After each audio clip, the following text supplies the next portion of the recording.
Bom dia, pessoal. Vamos começar a nossa última aula desse curso.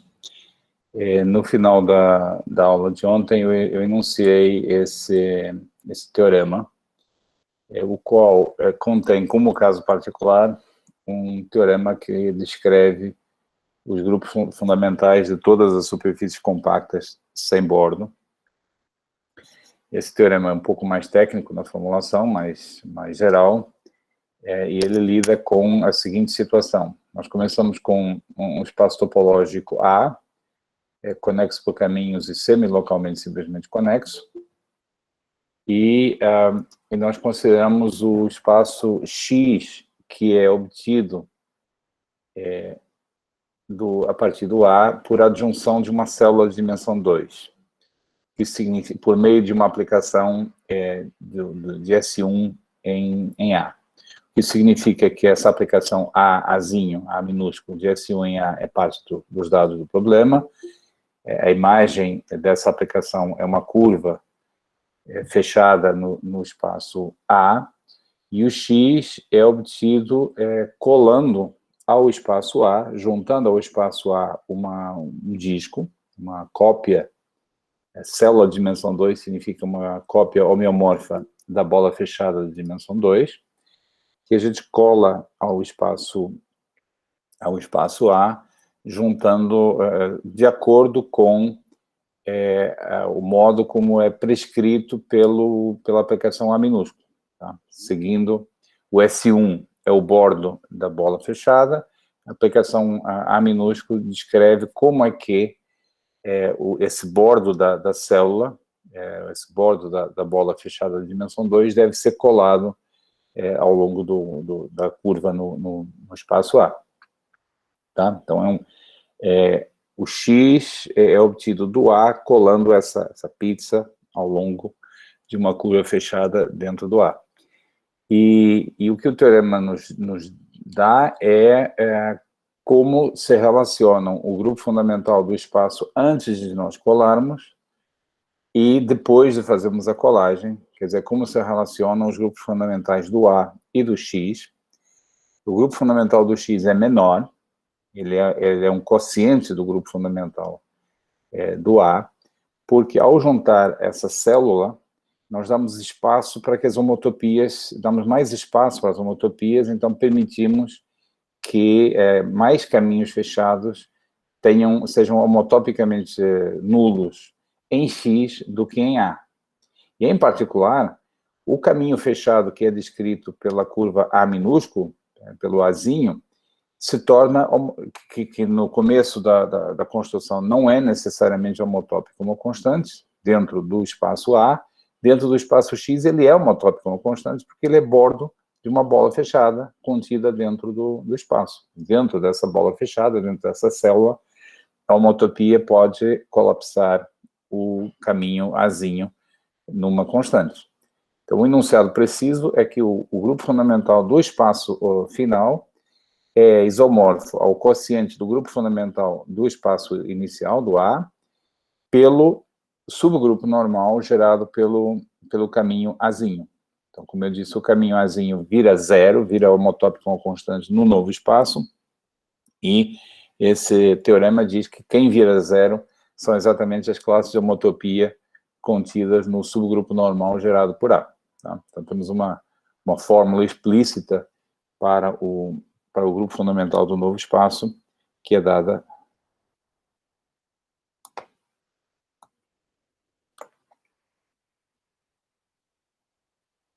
só um instante que eu vou precisar. Tem algo aqui que não está funcionando. Ok. Talvez agora funcione. Gente, eu vou ter que tirar a apresentação e voltar. Só um instantinho, porque está dando um problema técnico aqui. Eu vou sair e voltar.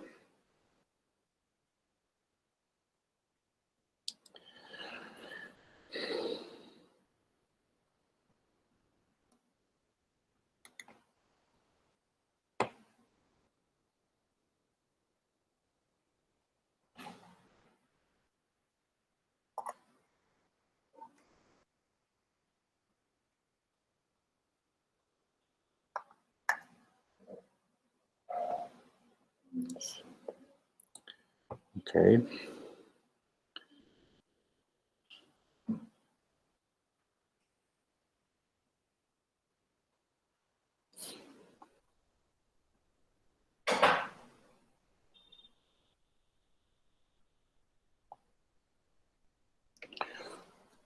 Ok, acredito que agora estejamos bem.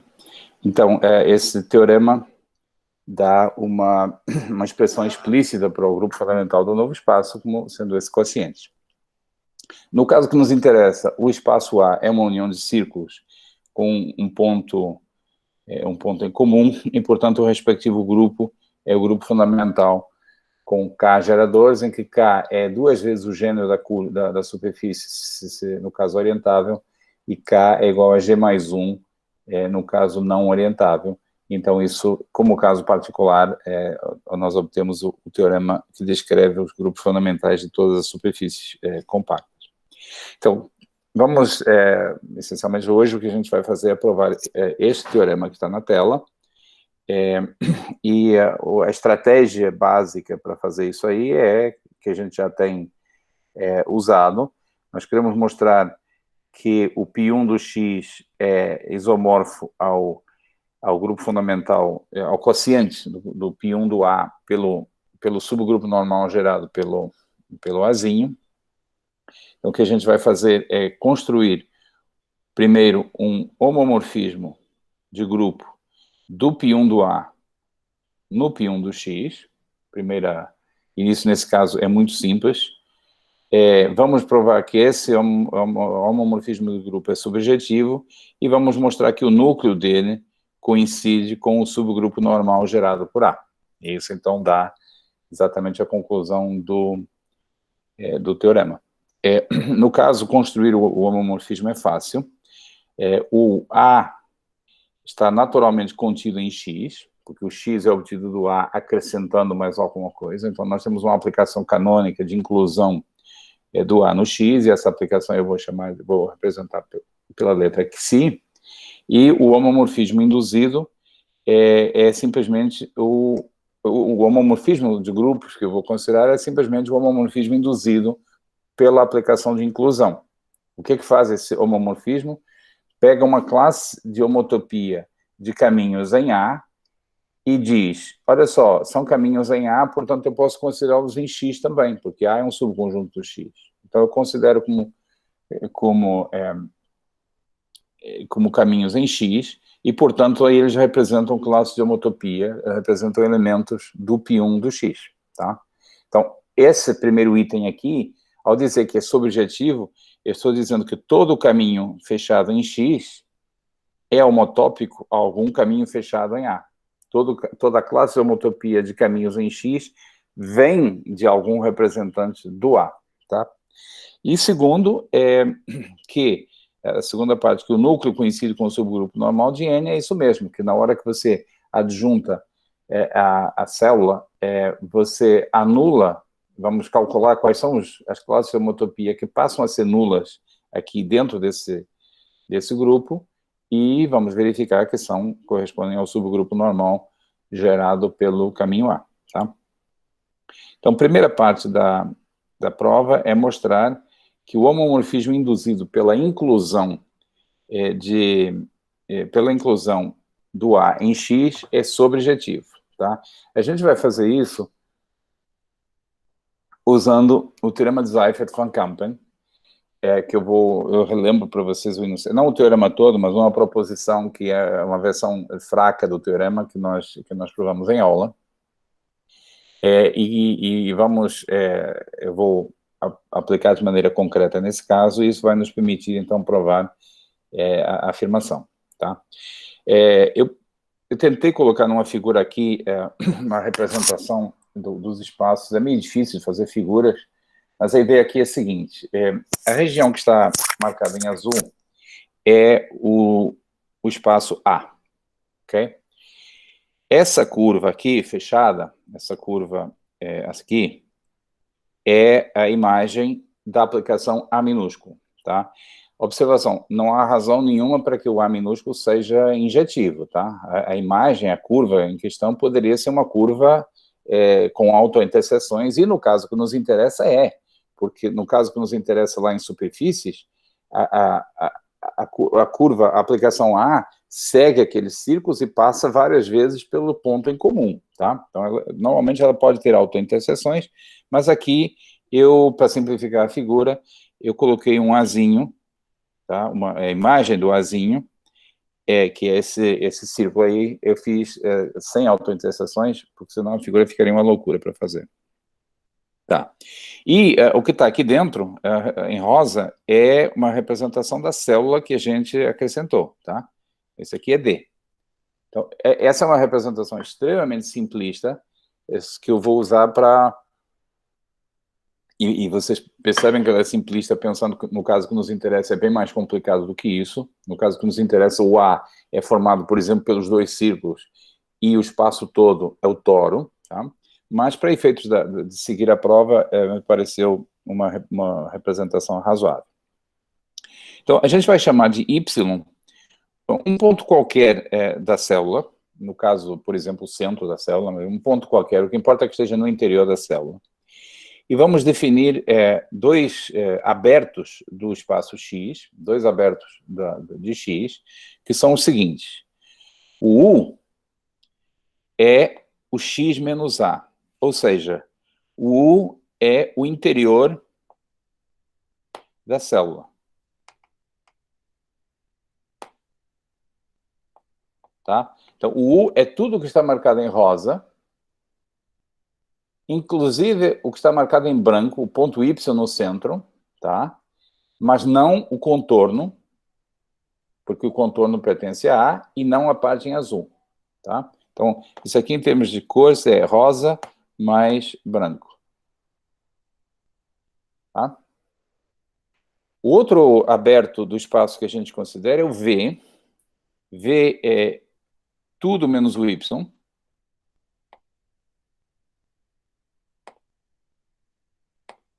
Ou seja, em termos de cores é azul, preto e rosa. Ok? Então, temos dois abertos. O U é o que está aqui dentro. E V é tudo o que está fora do Y. Ok? Primeira observação, U e V são abertos do X. A união deles, se você toma uma união disso com tudo menos o Y, você tem o espaço todo. Então, são abertos. A união deles é o X. E a interseção é tudo que está dentro do disco, menos o ponto Y.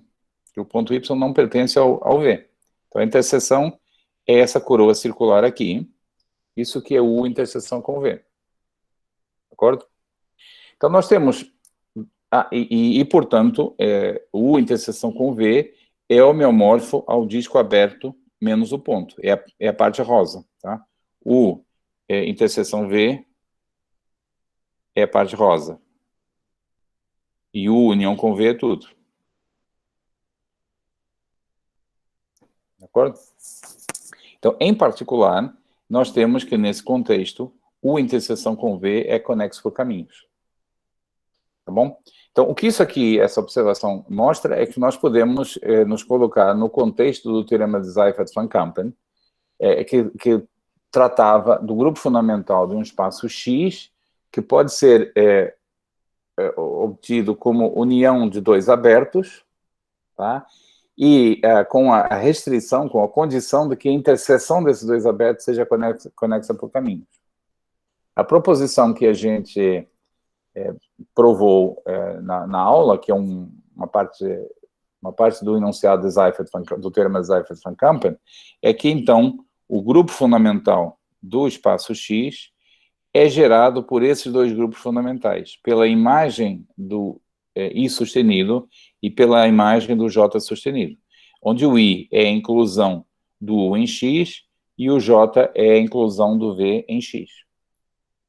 Então, o que significa esse resultado? Primeiro que qualquer caminho em U define uma classe de homotopia, um elemento do π1 do U, mas também define um elemento um elemento do π1 do x, porque um caminho em U também é um caminho em x, tá? Então, nós temos dentro do π1 do x, classes de homotopia de caminhos que estão totalmente contidas em U. Também temos classes de homotopia totalmente contidas em U, significa totalmente contidas aqui, né? Também temos classes de homotopia de caminhos que vêm do V, que estão totalmente contidos em V, o que significa, no caso aqui, que não passam pelo ponto Y. E o teorema de Seifert-Van-Kampen diz que o grupo fundamental do X é gerado por esses elementos, tá? Que é o grupo das palavras que nós podemos formar tomando classes de homotopia de caminhos em U, multiplicando por classes de homotopia de caminhos em V. Esse é o enunciado da proposição que a gente provou, tá bom? Então, vamos tentar entender um pouco melhor esses dois espaços e, a partir daí, concluir, então, que essa aplicação é uma aplicação subjetiva, tá bom? Eu vou ter que mudar de página, tem bastante notação aqui, mas espero que esteja claro. U é a parte interna é o interior da célula, V é tudo menos o ponto Y. Tá? Bom, U é o interior da célula. Então, ele é homeomorfo ao disco aberto. E o disco aberto é, obviamente, contrátil. Você pode fazer uma retração por deformação que leva o disco aberto no seu centro, tá? Portanto, o π1 do U é trivial. O U é simplesmente conexo, é um disco aberto, é simplesmente conexo, tá? Então, o π1 do X, o π1 do X, X0, é gerado por π1 de U. X0 aqui é um ponto que está na interseção. E π1 de V, nesse caso aqui, você pode apagar isso, porque o π1 do U é trivial. Ele só contribui com o elemento neutro. Portanto, o π1 do X, de fato, é gerado pelo π1 do V, ou seja, o π1 do X é igual ao π1 do V. Tá? Ou seja, essa aplicação aqui, o J sustenido, é subjetivo. Tá? O U não contribui com nada para o π1 do X. Tá? Portanto, temos que essa aplicação é subjetiva. Tá? Se você tem um grupo que é gerado por dois subgrupos e um deles é trivial, pode jogar fora o trivial, porque a única coisa que ele acrescenta é o elemento neutro, e o elemento neutro está no outro subgrupo. Tá? Você não precisa do π1 do U para nada. Então, temos isso é uma particularidade aqui, que o J sustenido é subjetivo. Ou seja, em outras palavras, que toda classe de homotopia de um caminho em X vem é representada por um caminho em V. Isso aí deveria nos surpreender? Não muito, porque o que o X tem a mais que o V? O V é tudo menos o ponto Y. Então, no π1 do V, não está, por exemplo, esse caminho que eu acabo de representar, porque esse caminho passa pelo Y. De acordo? Mas, do ponto de vista do X, esse caminho aqui está na mesma classe de homotopia que esse outro. Você pode dar uma voltinha, chegar um pouquinho para o lado, ou deslocar simplesmente, transladar um pouquinho para o lado, não que isso faça muito sentido, mas... quer dizer, um caminho do X que não vem do V, ele é facilmente deslocável para o lado, dentro da mesma classe de homotopia, dentro do X, e transformando-se num caminho em V. Tá? Então, não é muito surpreendente, porque a diferença aqui, que isso seja subjetivo, porque a única limitação que o V tem adicional em relação ao X é que você não pode passar pelo ponto Y. Mas se passar pelo ponto Y, você faz um contorninho e você evita isso. Não é surpreendente, então, que todo caminho em X seja homotópico a um caminho contido em V. A inclusão, agora precisamos de uma terceira inclusão aqui, a inclusão do A dentro do V. Vamos lá ver o que isso significa. O A é o que está fora, tá? O A é isso aqui. De acordo? O V é maior. O V contém a parte rosa também, tá? Então, só para fixar, o A é o azul.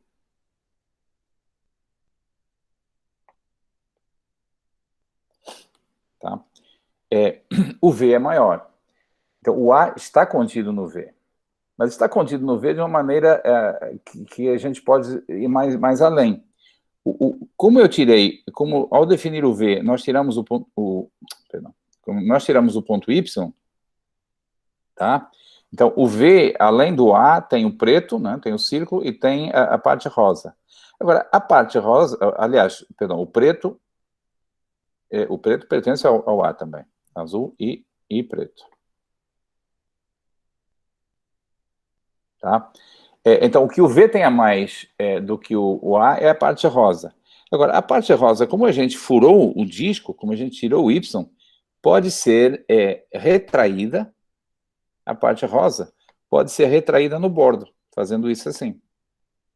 Tá?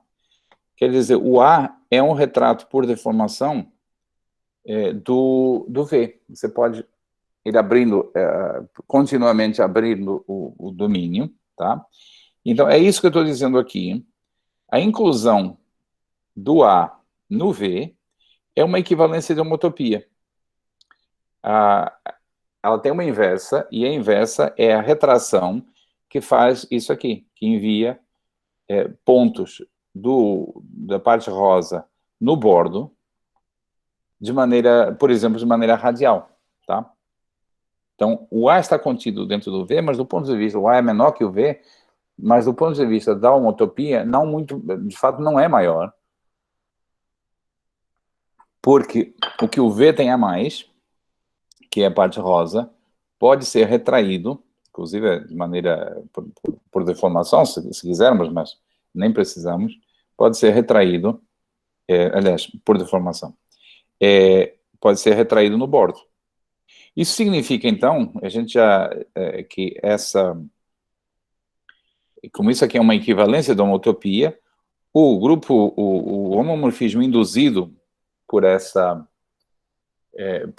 aplicação é sobrejetivo. Aliás, é uma bijeção, é um isomorfismo. Se você tem uma equivalência de homotopia, isso a gente já sabe, os grupos fundamentais são isomórficos, mais ainda, o homomorfismo induzido pela equivalência de homotopia é um isomorfismo. Mas tudo que eu preciso aqui é que seja sobrejetivo, tá?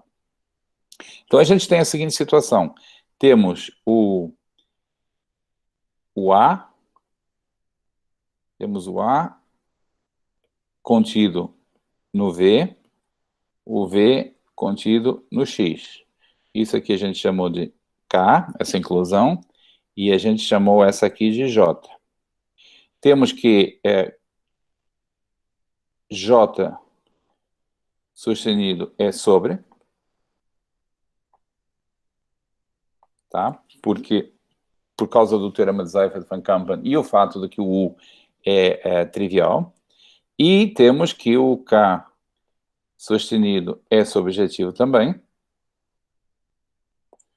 porque, por causa disso que eu acabei de dizer, porque o A está contido dentro do V, essa inclusão é uma equivalência de homotopia.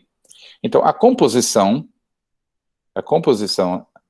aqui, que é o quê? É a inclusão do A no X, portanto, é o que a gente chamou de Xi.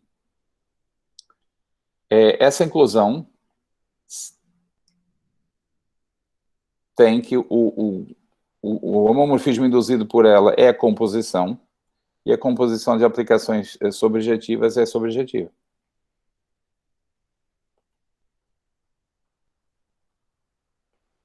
Ok? Acabou. Acabou a prova. Tá? Então, o que fez a prova funcionar? A gente está querendo dizer que ao colocar o A dentro do X, a gente não perde, que o A não perde classe de homotopia, né? Porque qualquer classe de homotopia do X está contida na classe de homotopia do A. Isso é por duas razões. Porque acrescentar o U não aumenta a homotopia, tá? Porque o U é simplesmente conexo, teorema de Seifert-Van Kampen, e em seguida essa observação de que dentro, quer dizer, isso faz com que essa parte aqui, faz com que essa aplicação seja sobre, tá? E essa aqui é porque o que o V tenha mais que o A é irrelevante do ponto de vista da homotopia. Aquela coroa circular rosa é irrelevante porque ela é deformável no bordo, o qual pertence ao A. Tá? Então, essa parte rosa aí também não acrescenta homotopia. Tá bom? Então, temos a prova de que a inclusão do A no X é subjetiva no nível da homotopia. Tá? Que significa realmente que toda a classe de homotopia de caminhos em X contém um representante que é um caminho contado, que é um caminho contido em A. Tá? Por exemplo, essa classe de homotopia, a classe de homotopia desse caminho aqui, tá? que está em X, contém um elemento que a classe de homotopia desse caminho contém um elemento que é um caminho em A. Como é que a gente pode ver isso aqui, assim, com as mãos? O primeiro problema é se livrar do Y. Então, a gente faz isso modificando um pouquinho. Observem que isso pode ser feito dentro do X por homotopia, modificando um pouquinho o caminho para que ele passe ao lado do Y, tá? Então, comecei com um caminho arbitrário, todo ruim do ponto de vista do A, porque não está contido no A, porque, né? Primeira coisa, eu me livro do Y, se for necessário, fazendo um contorninho do Y. E, em seguida, eu faço a retração no bordo, tá? Aqui não está muito radial, mas vocês entendem o que eu quero dizer, seria assim, tá? Faço a retração desse caminho no bordo, tá? E termino, então, com um caminho assim. Esse caminho aqui fora, deixo ficar, porque já está daqui até ali, deixo ficar, porque já está no A.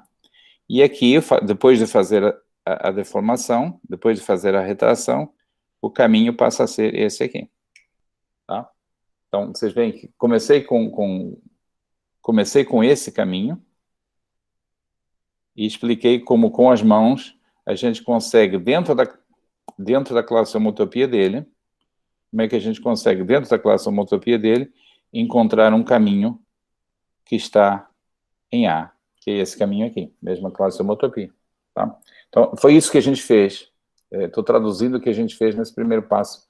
O que essa sobrejetividade significa? Que qualquer classe de homotopia de um caminho em X contém um elemento que é um caminho em A. Tá bom?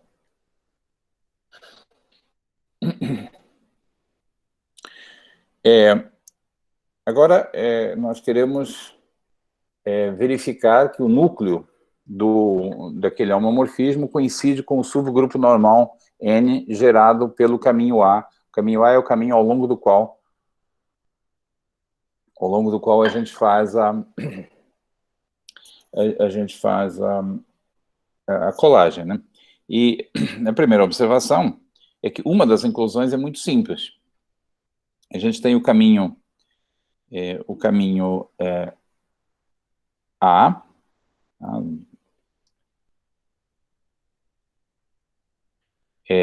que na figura, enfim, seria qualquer coisa como isso. Aqui está o X, e temos o caminho A, né? E, de fato, quer dizer, o caminho A está em A, né? Então eu deveria escrever aqui A. Tá? Mas A está contido em X. Então, eu teria aqui de novo a mesma figura, e agora é o X. A diferença é que no A, essa parte, digamos, está vazia. E aí a gente adjunta a célula D, poderia ser um pouco maior.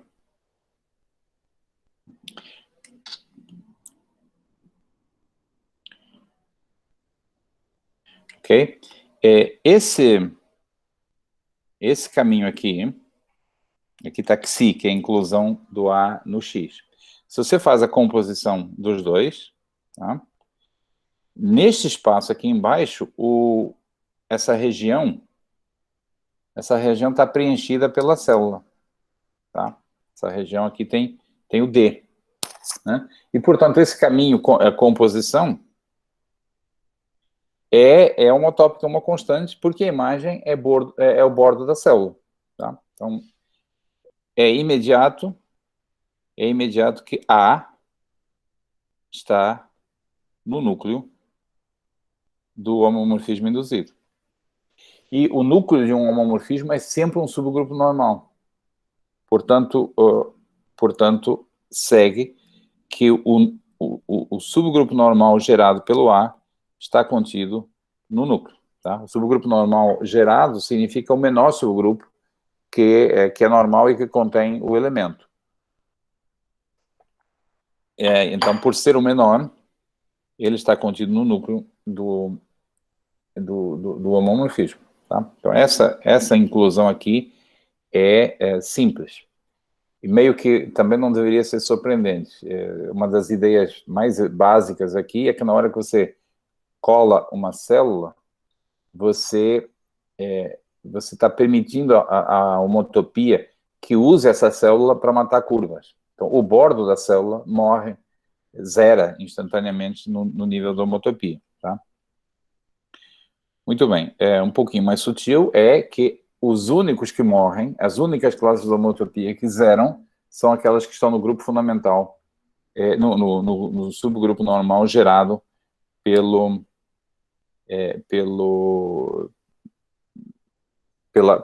elemento A. Tá? Então, para provar a recíproca, ou seja, que o núcleo está contido em N, está contido no subgrupo normal, a gente vai utilizar esta proposição aqui, que é a última proposição que a gente provou, a mais recente, que diz que se nós temos um espaço razoável, conexo por caminhos, localmente conexo por caminho, com essa condição adicional de ser semilocalmente simplesmente conexo, então, dado qualquer subgrupo do 1, e dado qualquer ponto do X, existe um recobrimento conexo por caminhos, e existe um ponto na fibra, tal que o H desse ponto, né, isso aqui é o H de X0 til, é a proposição que a gente provou ontem. Né? Então, acho que o H do X0 til é igual ao H, ou seja, que todo o subgrupo do grupo fundamental do X pode ser realizado como o subgrupo associado a algum recobrimento e algum ponto da fibra do X0. Tá? Essa proposição, que em particular nos permitiu dizer que nessas condições todo o espaço com essas propriedades tem algum recobrimento universal. Então, vamos aplicar esse teorema, essa proposição, ao caso em que o H, o caso que nos interessa é o caso em que o H é igual a N, ao subgrupo, igual ao subgrupo gerado pelo A. Então, a conclusão é que existe um recobrimento do A, tal que a imagem do grupo fundamental desse espaço de recobrimento atil é o próprio N, é o N. E, tá? Então, temos que H de X0 til igual ao N para algum X0 til na fibra. Bom, primeiro que existe um recobrimento, tá? Mas mais ainda que esse recobrimento é tal que o H de x0 til é igual a N para algum x0 til na fibra do x0. Agora, o H é um grupo normal, um subgrupo normal, tá? E a gente também viu que H normal implica que o P de atil A é recobrimento regular. Tá? É um recobrimento regular. Basta que algum HX0 til seja normal, como eles são, os Hs de X0 til para diferentes pontos na fibra são todos conjugados, se um deles é normal, são todos normais. E são todos iguais. Tá? Então, segue disso aqui, que H de X0 til é igual a N para todo X0 til em P-1 de X0. Todo. Não? Ok? Então, ainda não sabemos muito bem para que serve esse recobrimento, mas vai ser útil. Eu escolho como H o subgrupo normal gerado pela classe homotopia do caminho Azinho, construo algum recobrimento, algum espaço atil, que realiza esse subgrupo, esse N, realiza como H de algum ponto, e depois automaticamente como H de todo ponto na fibra na fibra P-1 de x0, tá bom? Então é isso que a gente ganhou nessa página, foi esse recobrimento atil, de atil em A. E eu vou tentar aqui fazer uma figura do que a gente quer fazer com esse recobrimento. Vamos ver se eu consigo fazer essa figura aqui. Temos o A. Temos o atil.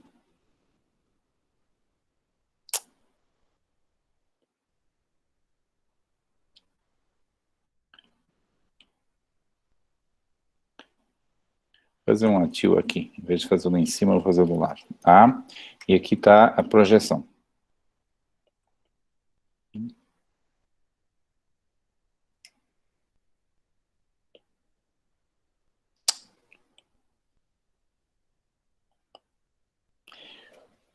E temos um caminho. Temos um caminho aqui em A. Tá? Isso aqui é a minha representação da imagem do caminho Azinho em A. Tá? De novo, eu estou simplificando a minha vida para fazer o desenho, colocando um A sem autointerseções, uma curva simples, fechada. De fato, em geral, esse A pode estar bem confuso dentro do espaço A, mas isso não é importante para a gente. Então, temos esse recobrimento. E aqui temos um ponto x0. Tá? E temos aqui a fibra desse x0, formada por diferentes pontos. Tá? E essa aplicação é a aplicação do recobrimento. Então, eu tenho em atil as pré-imagens desse caminho. Tá? Eu tenho as pré-imagens que eu vou tentar desenhar aqui, 2 ou 3.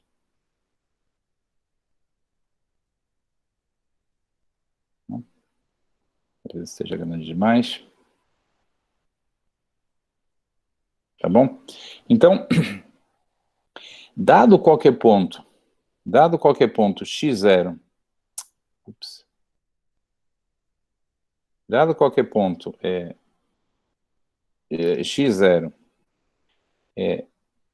qualquer, aqui está o x0, né? Dado qualquer ponto x0 til na fibra do x0, eu posso levantar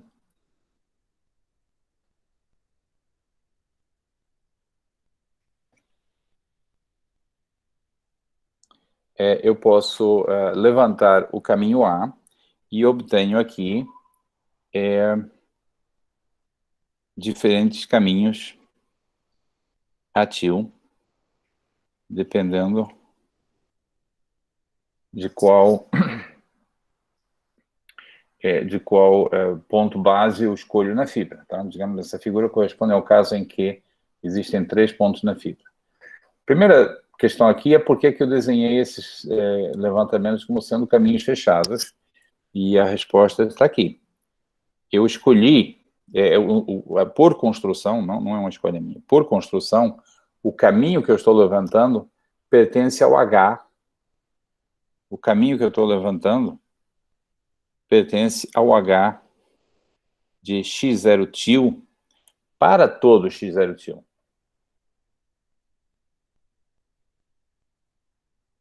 Simplesmente porque o H de x0 til é o N, tá? Para todo x0 til. Então, como o caminho que eu estou levantando está na imagem do homomorfismo induzido pelo P, ao levantar, eu obtenho caminhos fechados. Tá? O levantamento é fechado se e somente se você está levantando um caminho que pertence ao H do x0 til. No caso aqui, pertence a todos, portanto, todos os levantamentos do A são fechados. E cada um deles a gente vai representar vai denotar por ATIL x0 til. Tá bom? O que a gente vai fazer agora é o seguinte, o nosso espaço X é obtido do A adjuntando uma célula ao longo do Azinho, adjuntando essa célula que eu estou marcando em verde. Tá? O que eu faço é adjuntar uma célula em cada um desses caminhos aqui. Tá? Então, ao acrescentar a célula aqui, o espaço A se transforma no espaço X. E ao fazer a mesma coisa em cada um desses levantamentos, eu obtenho aqui um espaço X-til. Tá? O espaço X-til, que está aqui, é obtido do ATIL, adjuntando células de dimensão 2 por meio de cada uma das aplicações A de x0 til. E a aplicação de recobrimento que está definida do ATIL no A se estende imediatamente a uma aplicação que eu estou chamando de Q. É uma aplicação Q que vai do x-til em X, que é uma extensão do P. A única coisa que falta dizer é como é que... quer dizer, ela já está definida, a Q já está definida no ATIL. A única coisa que eu preciso dizer é como é que eu a defino nas células que foram acrescentadas ao espaço. E a gente define simplesmente mandando cada uma dessas células homeomorficamente sobre a célula que está ali. Ok? Então, da mesma modo que nós, de certa forma, passamos do A para o X, completando com a adjunção dessa célula, nós fazemos a mesma coisa no ATIL. A única diferença é que no ATIL a gente tem que acrescentar várias células, uma para cada um desses levantamentos ATIL x0 til. Para cada um desses levantamentos ATIL x0 til. Ok? Então, recapitulando, a gente está querendo provar, para a gente não se perder aqui, estamos querendo provar que o núcleo da nossa... Estamos querendo provar essa relação aqui, tá? Que o núcleo... que o núcleo do homomorfismo sustenido está contido no silogrupo normal. Primeiro passo foi construir esse recobrimento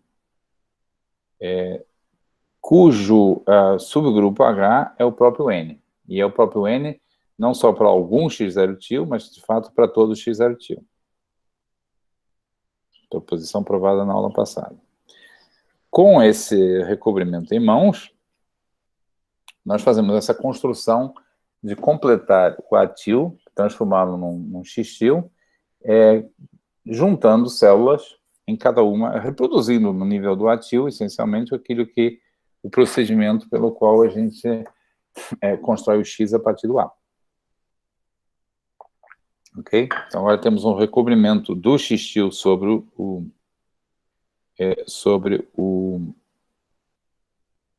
A. Vamos, e deixa eu também lembrar aqui do que a gente está falando. O Xi é a inclusão do A em X, tá? Então, o Xi sustenido vai do π1 do A x0 no π1 do x, x0. Tá? O que significa dizer que alguém está no núcleo? O que significa dizer que alguém está no núcleo? Então, trata-se de uma classe de homotopia. Esse B aí é uma classe de homotopia de caminhos em A, que na hora que eu envio para X, ou seja, na hora que eu vejo o B como um caminho em X, tá? Estando em A, também está em X.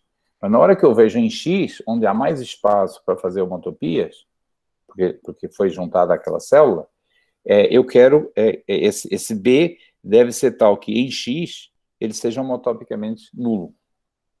Tá?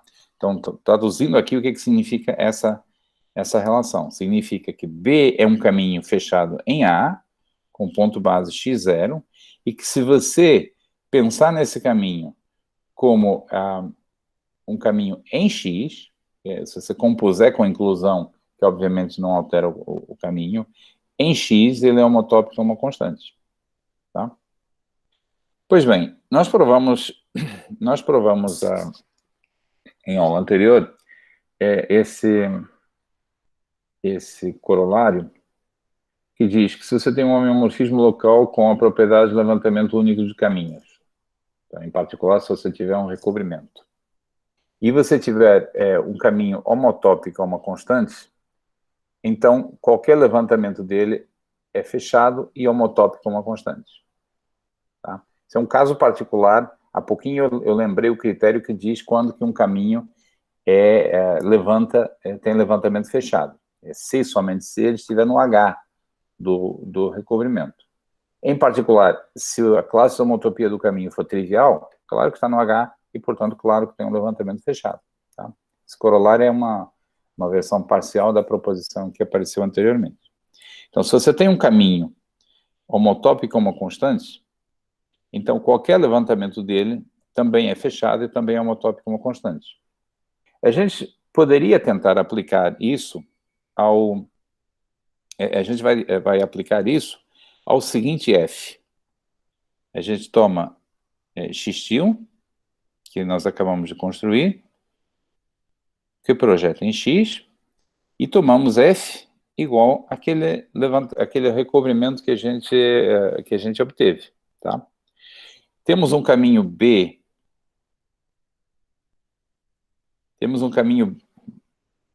B,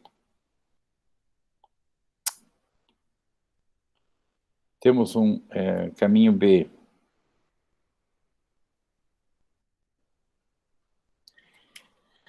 que, de fato, é um caminho em A. Deixa eu fazer um pouquinho mais devagar aqui. Temos o A contido em X e temos um caminho fechado B em A. Tá? A composição aqui talvez seja menos confuso tirar isso aqui. Está correto, mas... temos a composição que se composta com B é um caminho em X. E nós acabamos de dizer que essa aplicação, esse caminho, é homotópico a uma constante. De acordo? Essa composição aqui é homotópica a uma constante. Então, o levantamento, de acordo com esse corolário, o levantamento B-til é um caminho fechado e é homotópico a qualquer levantamento, com qualquer ponto x0 til base, qualquer ponto base x0 til, qualquer levantamento esse aqui é homotópico constante, né? Homotópico a constante.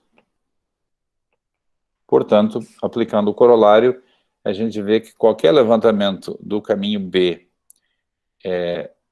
lá em cima é um caminho, homotópico a constante também. Tá? Agora, a sutileza, deixa eu alertar vocês, a sutileza dessa demonstração é que nós temos dois recobrimentos. Temos um recobrimento que vai do A-til para o A, e temos o recobrimento do X-til para o X, que é uma extensão. Tá? É claro que restritos ao A-til, eles coincidem. Tá? Um é a extensão do outro. Aqui, eu estou utilizando o recobrimento do X-til para o X. Isso é importante, porque, apesar de que eu estou trabalhando com caminhos com valores em A, tá? O caminho B tem valores em A. Mas eu estou trabalhando com o recobrimento do X-til para o X, porque eu estou utilizando o seguinte, esse caminho aqui é homotópico a uma constante, mas é homotópico a uma constante em X, tá? Não em A. Apesar de que a imagem dele está contida em A, ele não é necessariamente homotópico a uma constante no espaço A. Mas no espaço X é homotópico a uma constante, então eu estou nas condições desse corolário aqui, e eu posso concluir que o levantamento dele lá em cima é um caminho fechado, homotópico a uma constante. Tá bom?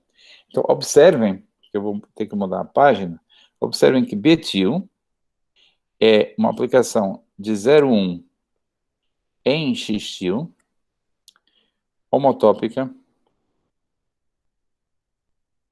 a constante. Tá? Agora, como o B toma valores em A, o B-til, de fato, toma valores em A-til. Né? O B-til, de fato, toma valores em A-til.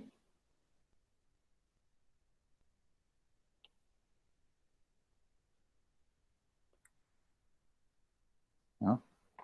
Assim como... Porque o recobrimento é tal que o A-til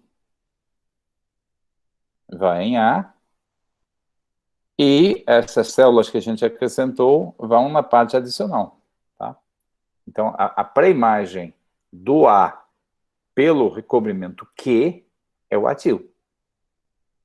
A gente acrescentou as células embaixo, acrescentou as células em cima, e o recobrimento Q foi construído, a extensão foi construída enviando o verde no verde. O que não está no verde não vai no verde. Tá? Então, esse caminho, como o caminho em X é homotópico não constante, utilizando este recobrimento Q e o corolário, eu concluo que o levantamento dele é homotópico a uma constante em X-til. Mas não deixa de ser verdade, ao mesmo tempo, que o B-til tem valores, toma valores dentro do A-til. Aqui é A-til. Tá? Que é o que eu estou dizendo aqui. B-til é um caminho em A-til. B-til é um caminho em A-til. Então, aquela figura, eu posso simplificá-la um pouco e fazer, em vez de usar aquele recobrimento, usar esse. Tá?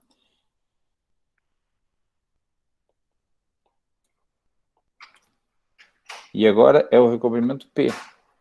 Tá? E o B-til é um caminho em A-til. Então,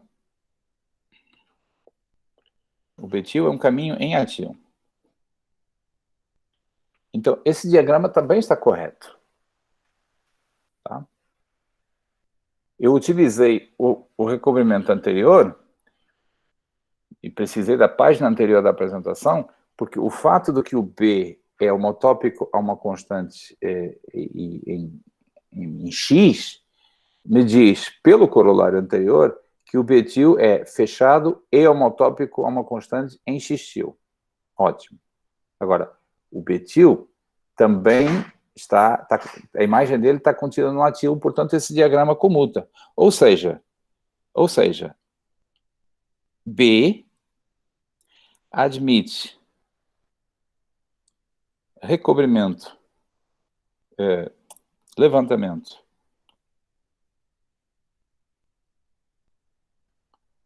fechado relativamente ao recobrimento P. Também relativamente ao recobrimento P. Eu não estou mais dizendo que o betil é homotópico a uma constante em atil. Eu não sei. Ser homotópico ou constante ou não depende do espaço ambiente que você considera. Mas ser fechado não depende. E se ele era fechado como caminho em xtil, continua fechado. E ele é também o levantamento do B relativamente a esse recobrimento. Então, eu concluo que, relativamente, isso aqui tem que ser enfatizado, relativamente ao recobrimento P, o P admite levantamento fechado.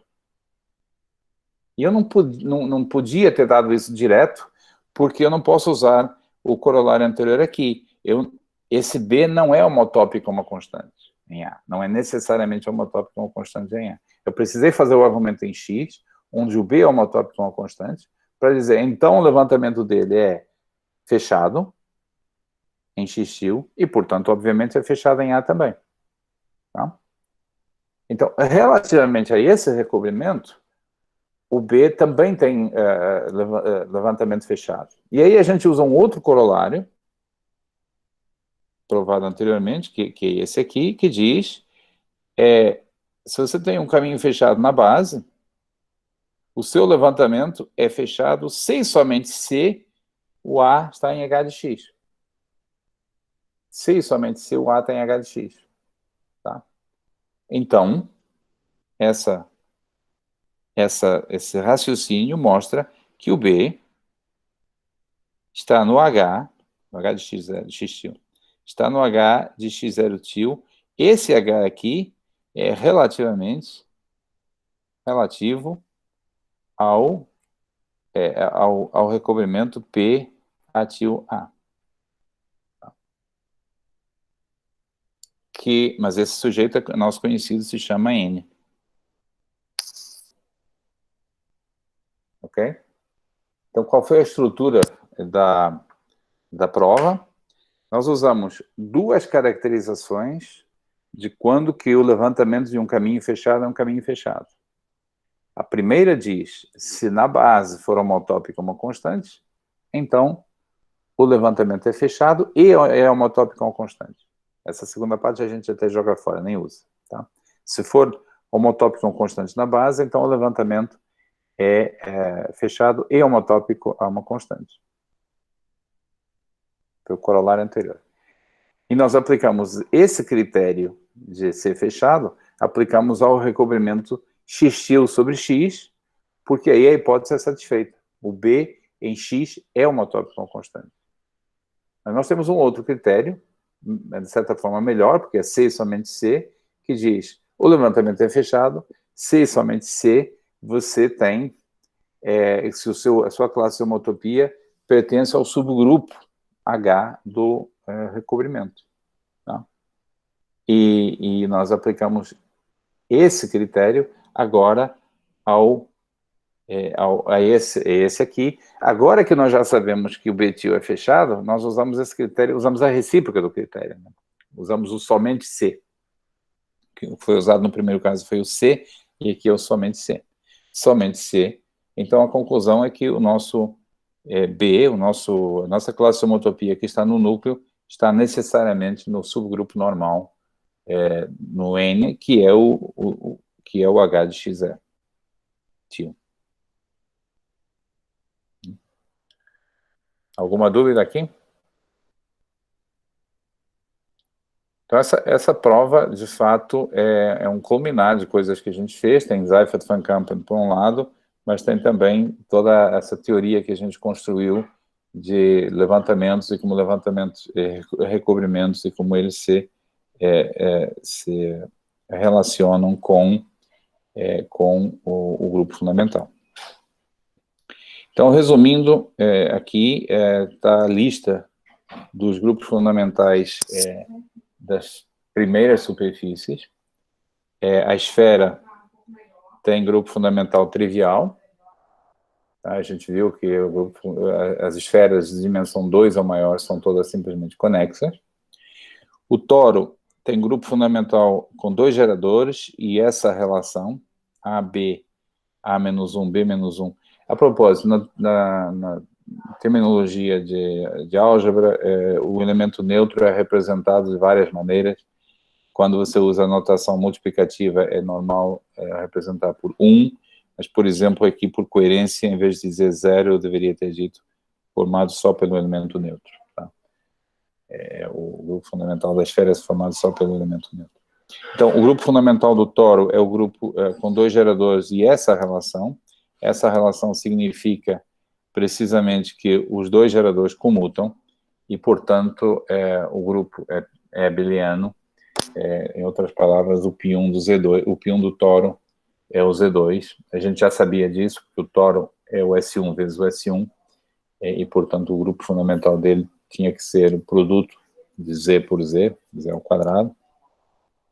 O bitoro é um grupo com 4 geradores, o π1 do bitoro é o grupo com 4 geradores e uma relação. A relação é essa aqui, A1, B1, A1 inverso, B1 inverso, A2, B2, A2 inverso, B2 inverso, igual ao elemento neutro. Tá? Então, já sabemos que isso significa que o π1 do bitoro é o grupo livre com 4 geradores, quocientado pelo subgrupo normal gerado por esse elemento do grupo livre. Né? O π do grupo do P2, P2 é não orientável. Então, ele é o caso gênero igual a 0, G igual a 0, não orientável. O número de geradores é G mais 1, portanto, nesse caso é 1. É um grupo com 1 gerador e a relação é C quadrado igual a 1, gerador C. Então, significa que esse grupo tem 2 elementos, tem o 1 e tem o C. Tá? C ao quadrado igual a 1 e acabou o grupo, quer dizer, o π1 do espaço projetivo é o grupo Z2. Tá? Isso a gente também já sabia, o grupo fundamentais de todos os espaços projetivos reais são Z2. Isso tem que ver com o fato de que eles são recobertos pelas esferas e a fibra tem 2 pontos, tá? Eles são recobertos pelas esferas e esses recobrimentos, o PN é recoberto pela esfera SN e esse recobrimento tem como grupo de automorfismos um grupo Z2, porque o recobrimento da esfera do SN no PN é 2:1. Em cada pré-imagem você tem um ponto e o seu antípoda. E os únicos automorfismos são a identidade e a própria aplicação antípoda. Tá?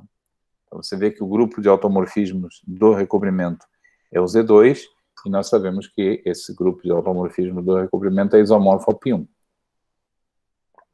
O que está implícito no que eu acabo de dizer, mas eu não disse, foi que estou usando o fato de que as esferas SN são simplesmente conexas, né? São recobrimentos universais do PN. E o π1 da garrafa de Klein, o grupo fundamental da garrafa de Klein, é o grupo com 2 geradores e a relação é que C1 quadrado, C2 quadrado igual a 1. Tá? Não é muito difícil verificar que de todos os grupos das superfícies, os únicos grupos fundamentais que são abelianos são o da esfera, trivialmente, o do toro e o do espaço projetivo. Tá? São as únicas superfícies que têm grupo fundamental abeliano, são essas 3. E nós sabemos que quando uma superfície, quando um espaço é um grupo topológico, o grupo fundamental dele é necessariamente abeliano. Então, o fato de que só existem 3 superfícies com grupo fundamental abeliano, quer dizer que só existem 3 superfícies candidatas a terem uma estrutura de grupo topológico, terem uma operação do grupo definida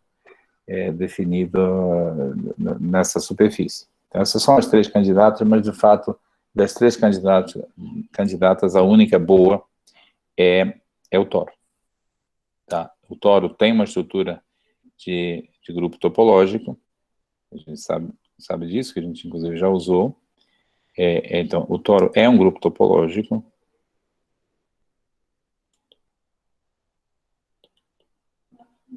Tá? A esfera e o espaço projetivo não são. E eu acrescentei aqui uma explicação desse fato. Não é uma prova completa, mas uma justificação desse fato. Então, proposição, a esfera S2 não é um grupo topológico. O que isso significa é que não pode ser munida com a estrutura de um grupo topológico. Tá? Não existe uma operação que você possa definir na esfera que torne a esfera, uma operação contínua, que torne a esfera um grupo. Tá? Essa proposição, que eu vou comentar um pouco sobre a prova, essa proposição tem a seguinte consequência, que o espaço projetivo P2 também não é um grupo topológico. Tá? Também não pode.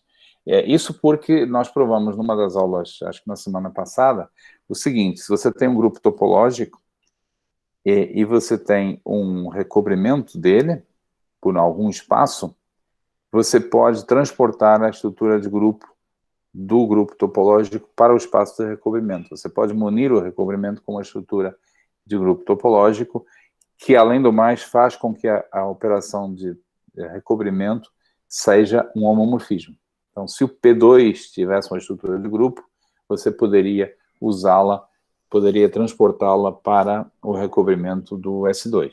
Tá?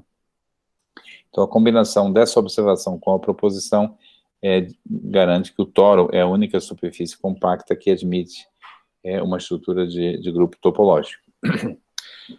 Por que a esfera não pode ser munida com a estrutura de grupo topológico?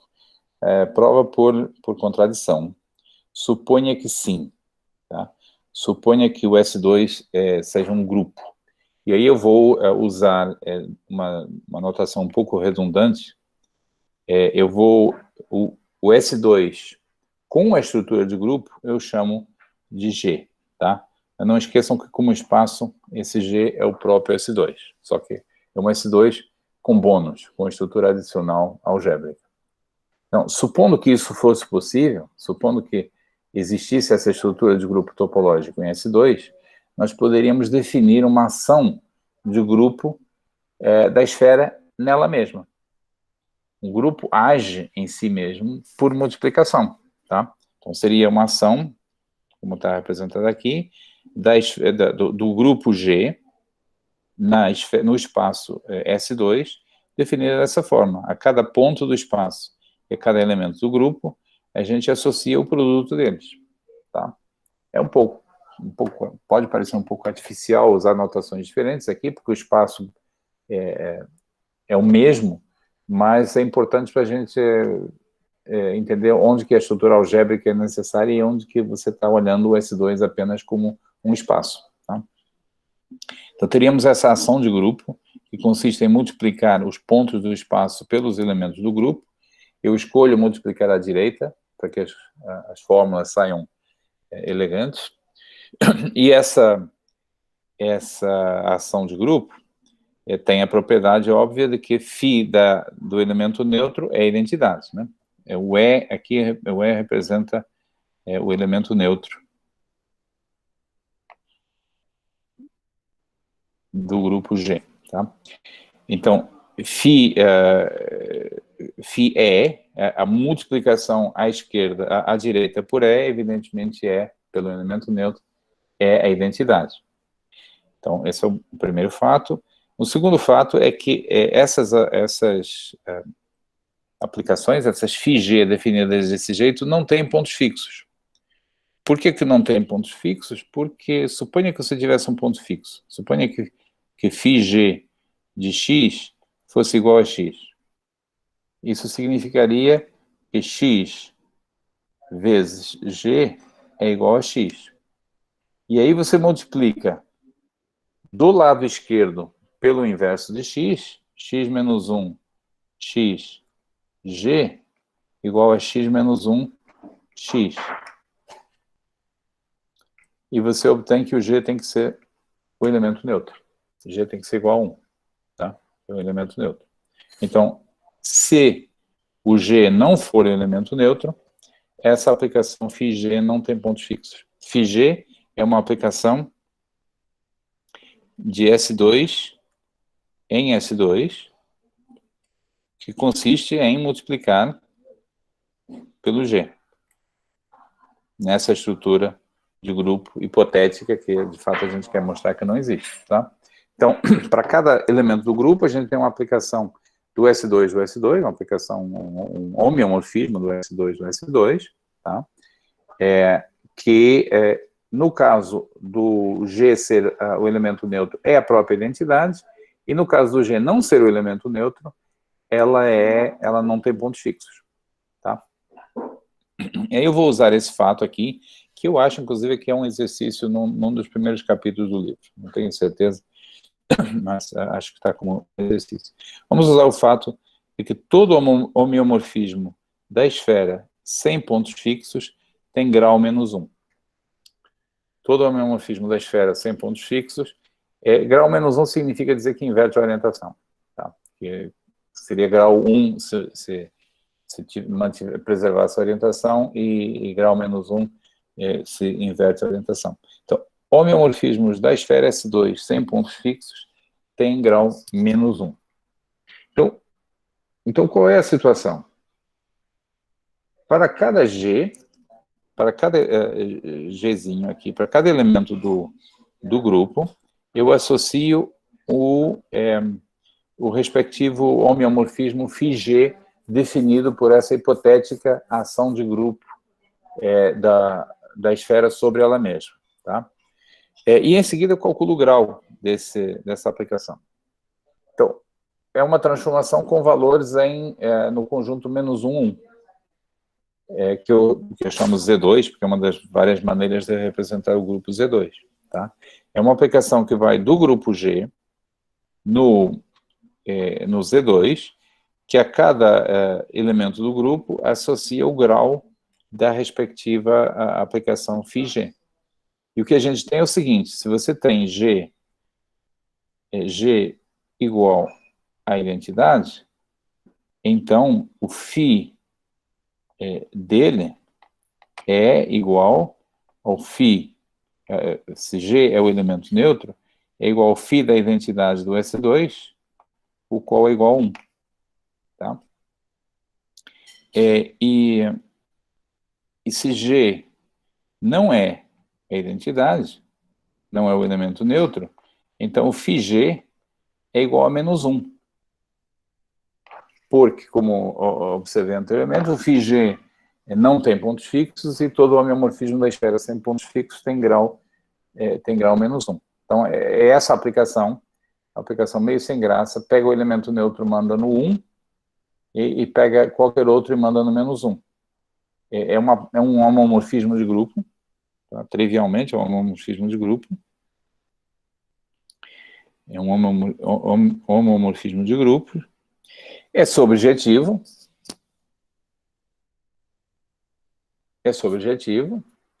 Porque né, eu exibi aqui elementos cuja imagem é menos 1, elementos cuja imagem é 1, portanto, é trivialmente subjetivo. É injetivo também, porque suponha que φ de G é igual a φ de H. Né? E que isso significa que o grau de φzinho G é igual ao grau de φzinho H. Mas então, se eu compuser as duas, se eu tomar φg composta com φh inversa, isso aqui dá 1. É o quociente dos dois, igual a grau de φg dividido pelo grau de φh, que é igual a 1. Tá? Ou seja, essa aplicação aqui tem grau 1. Mas pela observação anterior, isso é a mesma coisa que dizer φg é igual, φg composta com φh menos 1 é igual à identidade do S2. Né? E isso implica que... perdão. Sim. O produto. φg composta com φh menos 1 é a identidade. Isso significa que φg é igual a φh. E isso implica que, pela própria definição deles, implica que G é igual a H. Tá? Φg é multiplicação por G, φh é multiplicação por H. Se elas são iguais é porque o G é igual ao H. Porque, se vocês quiserem que eu detalhe isso aqui um pouquinho mais, é só dizer que isso implica que φg de E é igual a φh de E, e isso é a mesma coisa que dizer que G é igual a H. Tá bom? Então, essa aplicação aqui do G em Z2 seria, se tudo isso fosse real, seria um homomorfismo de grupos, subjetivo e injetivo, logo seria um isomorfismo. E portanto, G igual a S2 seria isomorfo a Z2, o que é um disparate. Isso não pode ocorrer. Né? Então,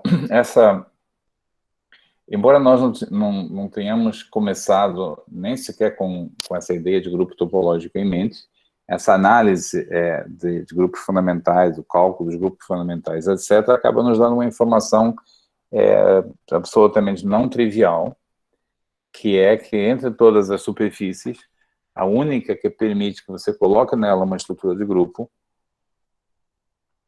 é o tórax. Essa é a única superfície que admite uma estrutura de grupo. Então, eu vou passar aqui, antes de entrarmos no nosso tópico final, passar aqui a lista 5, que é a última lista, para ser entregue no domingo da semana que vem, até domingo da semana que vem, ou seja, até o dia 7 de março. Claro que se vocês entregarem antes, facilita o processo de dar os conceitos, etc. Capítulo 5, exatamente. Desculpa, está errado aqui. Capítulo 5. Capítulo 5, sim. Tá? Se entregarem antes, isso facilita a minha tarefa, mas eu mantenho aqui a regra de que entrega até o período, até o domingo, até o final da semana subsequente. Tá? Então, dia 7. Tá só um minutinho para vocês anotarem, se quiserem.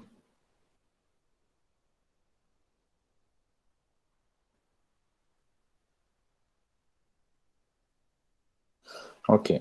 Então, para encerrar o nosso último tópico, eu quero falar um pouquinho sobre orientação, em particular sobre recobrimentos duplos orientados. Aqui eu vou ser um pouco mais rápido, não vou dar as provas, só as ideias, para conectar com uma espécie de aplicação também dessa teoria fora do quadro onde a gente começou. Então, a ideia de orientação é uma ideia simples. Vamos considerar um espaço vetorial real, de dimensão finita, e dadas duas bases nesse espaço vetorial, duas bases quaisquer, você pode escrever cada um dos vetores de uma base como combinação linear dos elementos da outra base, e esses coeficientes dessas expansões, dessas representações, definem uma matriz. Estamos falando de bases ordenadas, bases com ordem, né? Deveria ter dito isso aqui, bases ordenadas. E essa a orientação, nós dizemos que as duas bases têm a mesma orientação se têm a mesma orientação se a matriz de mudança de base tem determinante positivo, tem determinante maior do que zero. O determinante não é zero, porque a gente está relacionando duas bases, pode ser positivo ou negativo. Então, nós dizemos que as duas bases definem a mesma orientação, ou têm a mesma orientação, se o determinante é positivo. Essa é uma relação de equivalência no conjunto das bases, com duas classes de equivalência. Você tem, dada uma base qualquer, você tem aquelas que concordam com ela, que têm a mesma orientação, cuja determinante da matriz de mudança de base é positiva, e tem as outras que a mudança de base com relação a que você começou é negativa, mas elas estão todas também na mesma classe de equivalência, na mesma orientação. Essa ideia de orientação pode ser definida de maneira mais geométrica, por meio desse critério. Duas bases têm a mesma orientação, isso é um lema, se quiser. Se, somente se, você conseguir mexer os vetores de uma base de maneira contínua até chegar na outra base. Então, se existirem caminhos, HJ, que começam nos pontos da base E o tempo todo permanecendo base, isso é crucial, permanecendo uma base o tempo todo, quer dizer, esses HJ de T tem que ser linearmente independentes o tempo todo, você começa numa base e termina na outra base. Tá? Isso aí exige um pequeno argumento, mas é um critério de ter a mesma orientação. Bom. Dizemos que um isomorfismo linear preserva a orientação. Se você puder tomar uma base do espaço, tal que a imagem dela pelo isomorfismo tem a mesma orientação. Quer dizer, você começa... se isso vale para uma base, vale para todas. Tá? O isomorfismo preserva a orientação se ele pega uma base e envia outra que está na mesma classe de equivalência. Um espaço vetorial orientado é um espaço vetorial em que você escolheu uma orientação. Você escolheu uma base, ou escolheu uma classe de equivalência de uma base, e você diz, eu vou sempre considerar nesse espaço vetorial a orientação dada por essa base. Por exemplo, em RM, é habitual, não é obrigatório, mas é habitual considerar a base canônica e considerar em RM a orientação dada por essa base, uma orientação associada à base canônica. E um isomorfismo de RM preserva a orientação somente se a sua matriz, por exemplo, relativamente à base canônica, tiver determinante positivo. Se isso acontecer relativamente à base canônica, também acontece em relação a qualquer outra base. Tá? Então, isso é o critério para que um isomorfismo preserve a orientação. Então, são noções bastante básicas no nível da álgebra linear, mas nós estamos interessados em estender essa noção para variedades. Tá? Eu vou presumir aqui que todo mundo sabe o que é uma variedade, vou usar a terminologia, aliás, o professor Elon também faz isso. Qualquer coisa seria bom fazer uma revisãozinha rápida da definição. Não vou usar muito mais do que a definição de variedade e de espaço tangente. Então, dada uma variedade M, a gente diz que um atlas é um conjunto de cartas locais da variedade cujos domínios cobrem a variedade toda. Tá? A gente diz que o atlas é coerente se a figura é a seguinte, você tem a sua variedade, digamos que seja assim, e você tem duas cartas locais quaisquer,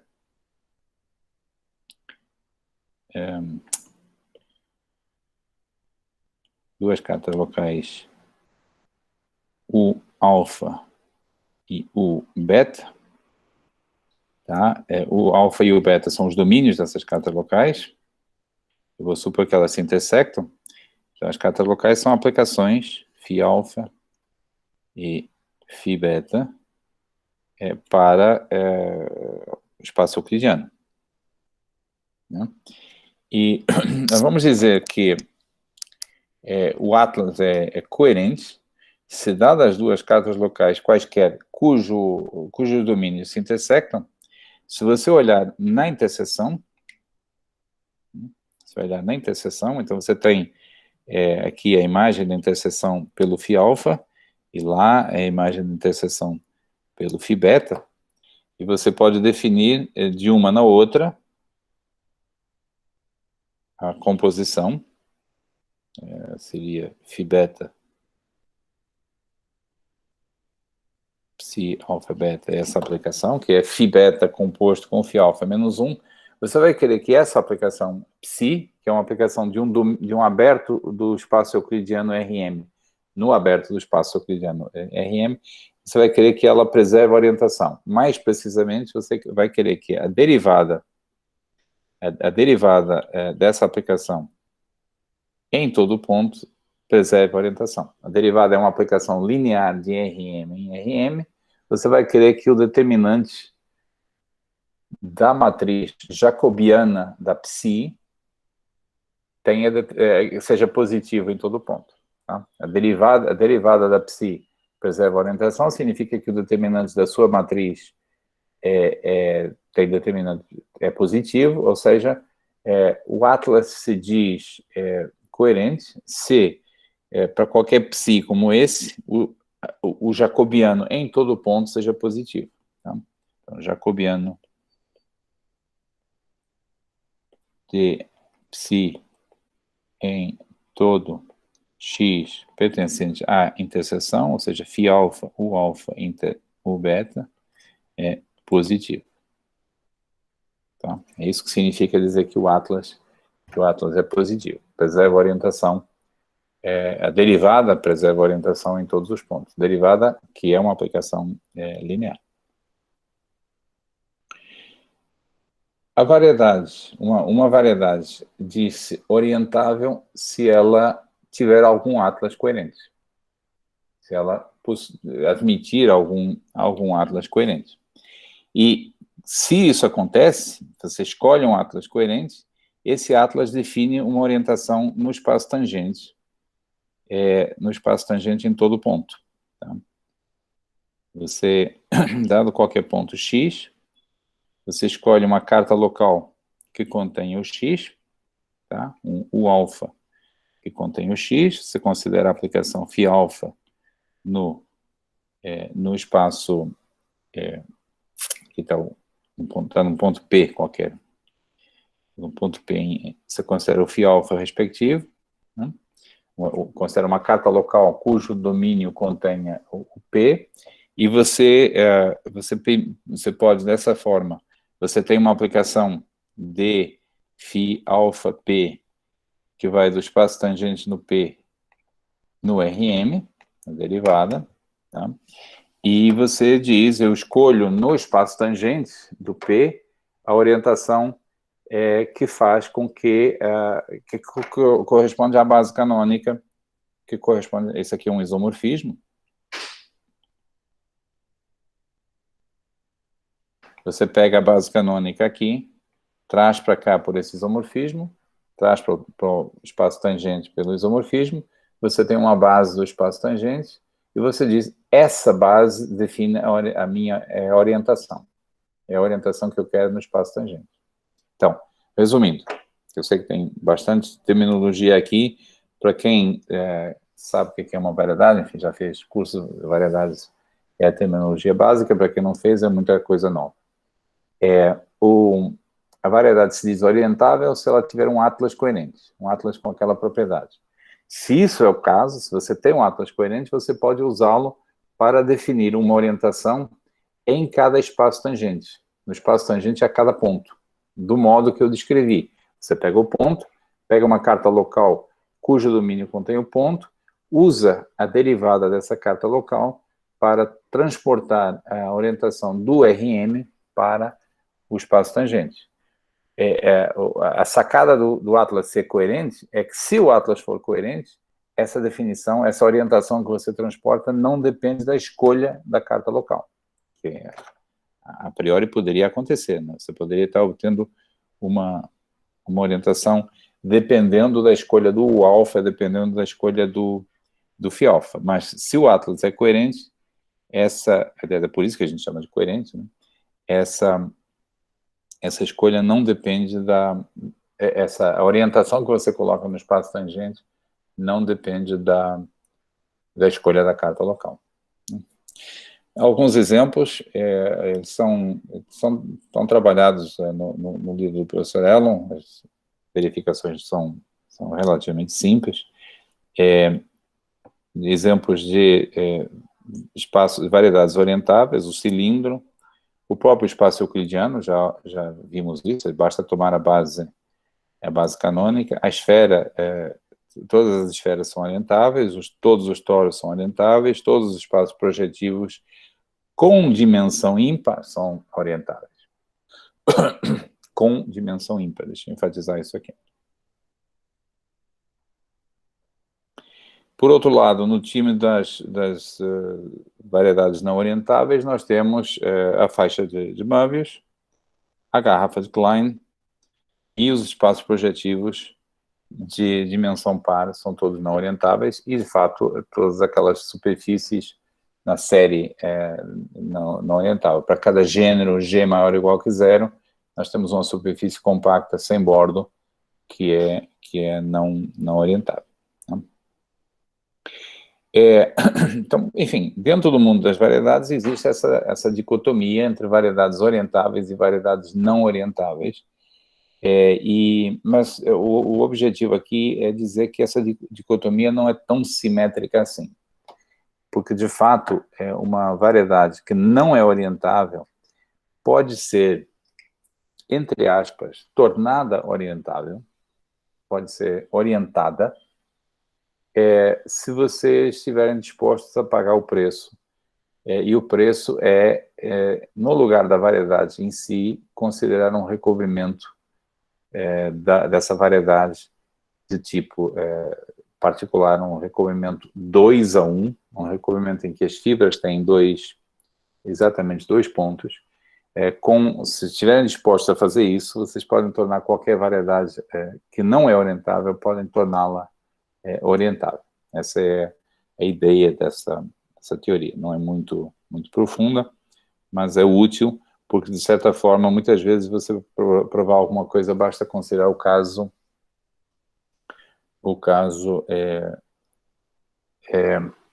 basta considerar o caso orientável. Aqui está uma incoerência de notação. No título eu coloquei orientável, deveria ter colocado orientado. Orientável é aquilo que você pode escolher uma orientação. Orientado é se você já escolheu, tá? Você já vem com essa orientação. Então, suponha que você tem uma variedade diferenciável qualquer. Eu aqui estou seguindo a convenção do professor Elon, que acrescenta o adjetivo conexo. Normalmente eu considero que ser conexo é parte da definição de ser variedade, mas aqui é conveniente fazer como ele faz. Enfim, a gente vai supor que é conexo. Tá? E a gente chama recobrimento duplo orientado de M, uma aplicação, uma aplicação de um outro espaço M-til em M, que tem as seguintes três características. M-til é uma variedade orientada e o P é um difiomorfismo local. Segundo, a pré-imagem de qualquer ponto contém exatamente dois pontos. Terceiro, se você considerar dois pontos na pré-imagem, deixa eu tentar fazer uma apertadinha, se você considerar dois pontos, os dois pontos x1 e x2, que estão na pré-imagem do mesmo ponto x, e você considerar a aplicação, primeiro aplica o P para ir do X1 para a imagem, o X.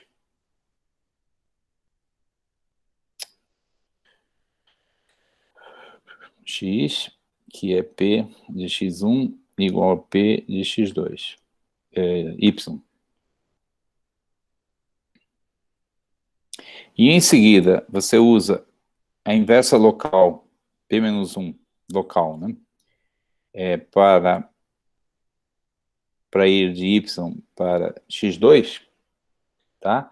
Como o P é um diffeomorfismo local, localmente você pode realmente inverter, e você tem a derivada dessa aplicação.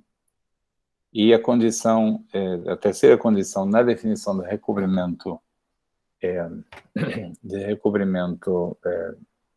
duplo orientado, é que essa derivada inverte a orientação, tá? Você tem dois pontos, x1 e x2, na pré-imagem do mesmo y, você vai querer que ao fazer essa transição haja uma mudança de orientação, tá? Então, exemplos de recobrimentos duplos orientados, o protótipo, assim, o paradigma de recobrimento duplo orientado é a aplicação quociente da esfera de dimensão m no espaço projetivo de dimensão m. A esfera é uma variedade orientada. A projeção da esfera no espaço projetivo é um diffeomorfismo local. E a pré-imagem de qualquer ponto contém exatamente dois pontos. A saber, o x e o antípoda. Tá? Porque o que essa projeção faz é pegar o x e o seu antípoda e associar à mesma classe, a classe de ser antípodas. Então, essa aplicação é 2-1, exatamente como nós queremos aqui. Agora, quanto à terceira condição, há uma sutileza importante, que você tem que fazer a conta, né? Tem que calcular essa derivada para uma projeção e para outra, e a conclusão é que a condição 3 é satisfeita se e somente se você está em dimensão par. Tá? Então, por exemplo, quando você faz essa construção com m igual a 1, você tem o círculo, projeta no espaço projetivo, P1, essa condição aqui não é satisfeita. A transformação de mudança de ponto, de fato, preserva a orientação para m igual a 1. E preserva a orientação para todos os m's ímpares, mas inverte a orientação se o m for par. O P1, de fato, o primeiro espaço projetivo, de fato, é uma cópia do S1, como a gente comentou lá para trás. Tá? Então, eu quero mencionar sobre isso aí duas proposições importantes. A primeira é que a ideia de recobrimento duplo orientado pode ser útil ou não, dependendo se você começou com uma variedade que é orientável ou não. Tá? E isso está traduzido nessa proposição, tá? No capítulo 6 no livro do professor Allen. Eu vou só enunciar aqui, não vou provar hoje. Se você tem um recobrimento duplo orientado, você tem as seguintes afirmações são equivalentes. Está errado aqui. Não é orientável. Tá. A M não é orientável, é equivalente a dizer que M2 é conexa. A melhor maneira de pensar nisso aí é pensar na negação. Dizer que M é orientável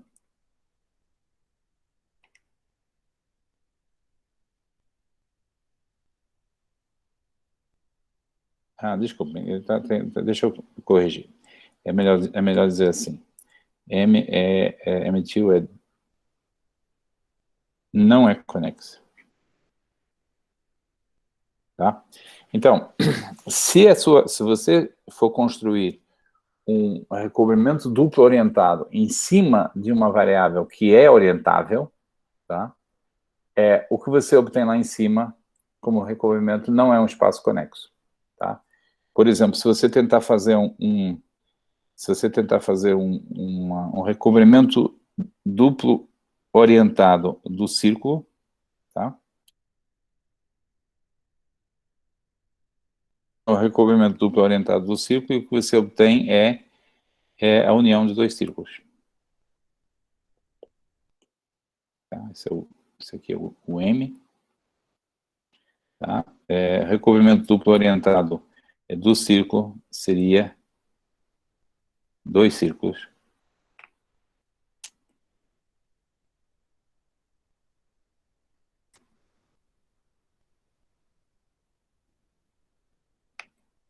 Tá? Então, se você for fazer um recobrimento duplo orientado de uma variedade que já é orientável, o que você vai obter é algo bastante sem graça. Primeiro, não é conexo o que você obtém, e, de fato, o item 3 detalha isso um pouco melhor. M-til, nesse caso, é a união de dois abertos disjuntos, tais que a aplicação de P a cada um deles é um difeomorfismo sobre M. Tá? Então, se você tentar fazer um recobrimento duplo orientado de uma variedade orientável, o que você obtém como recobrimento é uma união de duas cópias da própria variedade. Por isso que eu, tranquilamente aqui, disse para vocês que se você fizer isso para o círculo, você vai obter como M-til a união de duas cópias do círculo. Não é realmente é muito sem graça. A projeção é simplesmente um homeomorfismo em cada uma dessas duas cópias. Tá? Então, a moral dessa proposição é que, para as variedades orientáveis, a construção do recobrimento duplo orientado não dá nada muito interessante. Mas tem a recíproca. Se a variedade não for orientável, então a M-til é conexa, e aí as coisas podem ser bem mais interessantes. Por exemplo, se você tomar o P2, você tem como recobrimento dele duplo o S2. Quer dizer, você tem aqui a esfera.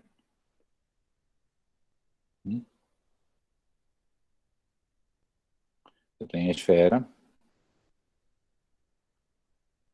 recobrindo. E a gente fez uma figura do P2, é difícil de fazer porque o P2 não pode ser realizado como subconjunto do R3, então fazer figura é complicado, mas qualquer coisa assim como meia esfera, tá? E neste caso aqui, o recobrimento é conexo. Tá? O recobrimento duplo orientado é conexo. Isso tem a ver, por essa proposição, isso mostra também que o P2 não é uma variedade é uma superfície não orientada. Tá? Então, essa é a primeira proposição, que fazer recobrimento duplo orientado em cima de uma variedade orientável não dá nada muito interessante, dá simplesmente essa construção trivial que você tem duas cópias da própria variedade. Mas, no caso não orientável, sim, você obtém, por cima da sua variedade não orientável, você obtém uma variedade orientável, que não é exatamente a mesma coisa, mas a diferença não é muito grande, é 2-1. Tá? A relação entre elas é 2-1. E, para encerrarmos, então, um teorema, poderia ser chamado de teorema, que toda variedade conexa admite algum recobrimento duplo orientado. Você sempre tem uma maneira de construir uma variedade M-til orientada e uma projeção 2-1 do M-til no E. Na prova, eu não vou também apresentar a prova, porque o nosso tempo está acabando, mas na prova, como é que a gente constrói M-til? M-til é simplesmente um conjunto de pares ordenados, X ou X, onde o X é M, e o OX é uma orientação do espaço tangente. Tá? Você considera os pontos da M, vírgula, as duas orientações possíveis que você pode colocar no espaço tangente. Então, a sua aplicação vai fazer o quê?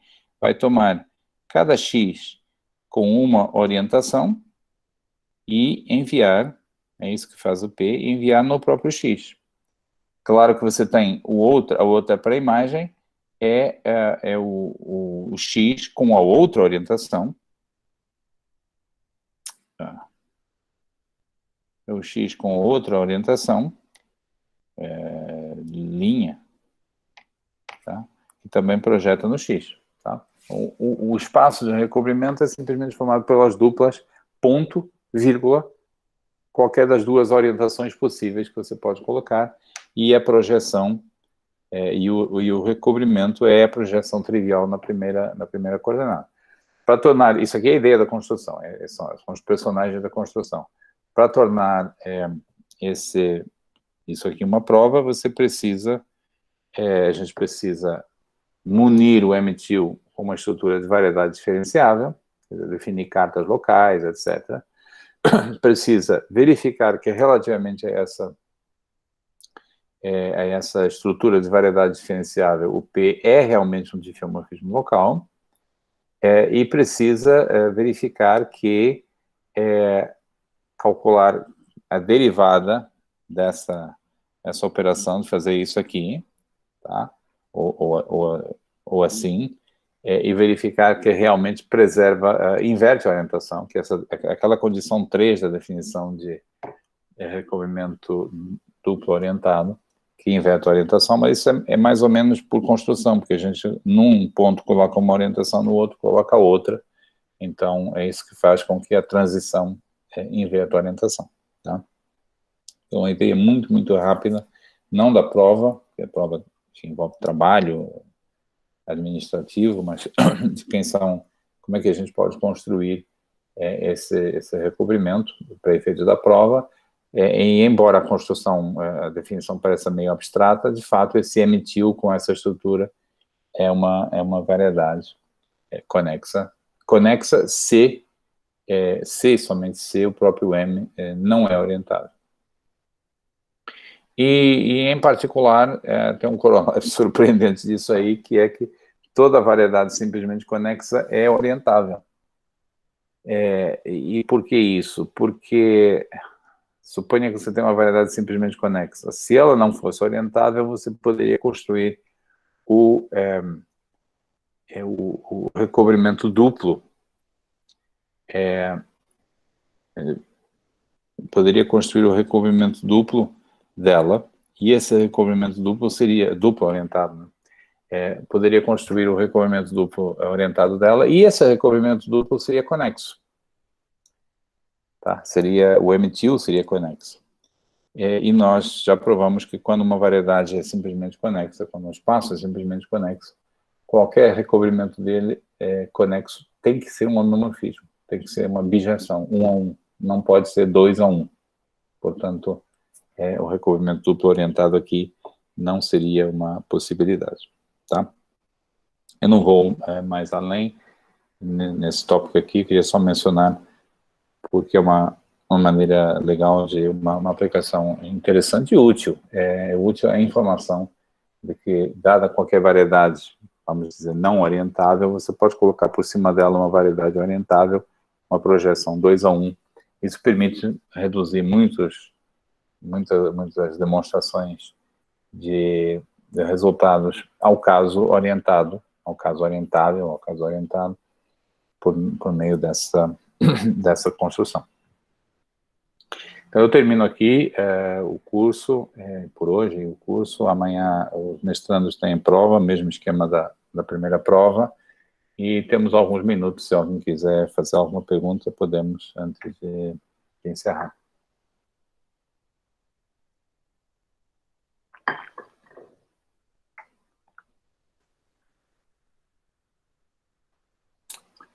Muito bem, acho que todo mundo aprendeu um monte de topologia.